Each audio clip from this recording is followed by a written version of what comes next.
Exercise is important. We all know that, but you do not have to go to the gym 6 days a week for it to be effective. You do not have to be a marathon runner. You do not have to do all of this crazy stuff for your fitness journey, the exercise that you're doing to be effective. What's up, dreamers? Welcome to Drive and Vibin'. Today, I want to talk about your fitness journey and the effectiveness of it and what you can do for it to be effective.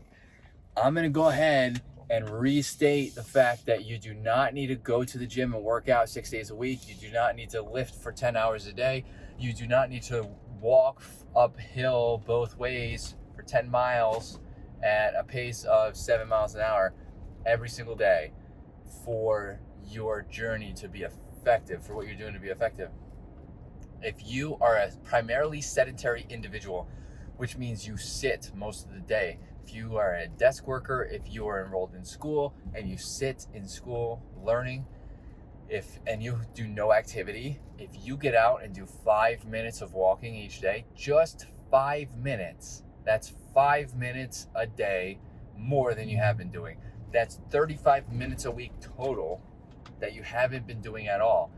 So think about that. You're actually doing something. And people say that all the time, like anything's better than nothing. And this is very much true. 5 minutes of walking will help get your blood flowing. It'll also help to start building habits, right? So like let's give an example. Well, let's backtrack for a second because I just cut myself off. It's going to get blood flowing. You're going to get that cardiorespiratory that boost. So you're going to be able to have blood flowing to different muscles. I just lost my train of thought. That's why I backtracked.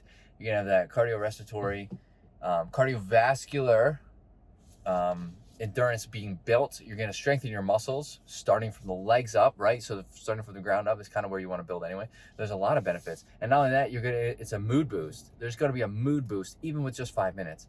Now, let's talk about building that habit. 5 minutes doesn't seem like a lot, but if you do that every single day, eventually you're going to get to the point where you're like, why am I only walking for 5 minutes? Let me add another 5 minutes, right? What's 10 minutes? Not a big deal. And then you're going to start doing 10 minutes. Then you're going to do that for however many weeks. And then you're going to be like, I don't know why I'm just doing 10 minutes. Let me do 15 minutes. And then it's going to build up, and you're building this habit indirectly.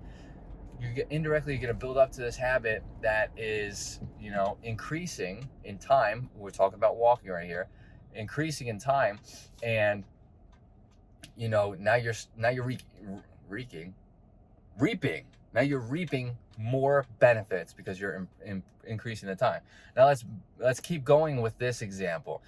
Let's say you're up to like 35 minutes each walk, and now you're like, you know what? I think I'm ready to actually go to the gym and lift some weights.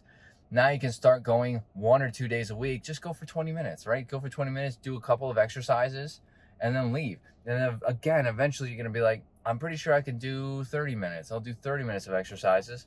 And then eventually it'll be like, you know what? I'll do 30 minutes 3 days a week instead of 2 days a week. And that's how you build habits.